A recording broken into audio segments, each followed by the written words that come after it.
Pakistan Peoples Party Karachi division کے تحت سانحہ 18 اکتوبر 2007 کے شہداء کو خراج عقیدت پیش کرنے کے لیے باغ جناح میں 18 اکتوبر 2020 کو ہونے والے جلسہ عام کی تیاریاں عروج پر پہنچ گئیں۔ جلسہ گاہ میں اسٹیج کی تیاری، کرسیاں لگانے کا سلسلہ اور لائٹنگ کے کام کا سلسلہ جاری ہے۔ جلسہ گاہ میں اسٹیج اور اس کے اطراف کی سیکورٹی SSU کے سپرد کر دی گئی اور ان کمانڈوں نے یہ ذمہ داریاں سنبھال لی ہیں، جبکہ صوبائی وزیر سعید غنی کا کہنا ہے کہ سیکورٹی کے نام پر راستوں کو کم سے کم بند کیا جائے،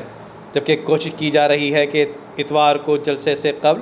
کوئی سڑک ٹریفک کے لیے بند نہ کی جائے تاکہ عوام کو پریشانی کا سامنا نہ کرنا پڑے۔ جلسہ گاہ میں شرکاء کے داخلے، بالخصوص خواتین کے داخلے کے لیے ایسے راستے متعین کیے گئے ہیں جہاں پر خواتین اور عام آنے والے شرکاء کو تکالیف کا سامنا نہ کرنا پڑے۔ جلسہ گاہ میں تمام سیاسی جماعتوں کے رہنماؤں، میڈیا کے لیے علیحدہ راستے بنائے گئے ہیں، جبکہ اس موقع پر صوبائی وزیر تعلیم و محنت، پیپلز پارٹی کراچی ڈویژن کے صدر سعید غنی، صوبائی جنرل سیکرٹری وقار مہدی، محمد جاوید ناگوری، سردار خان،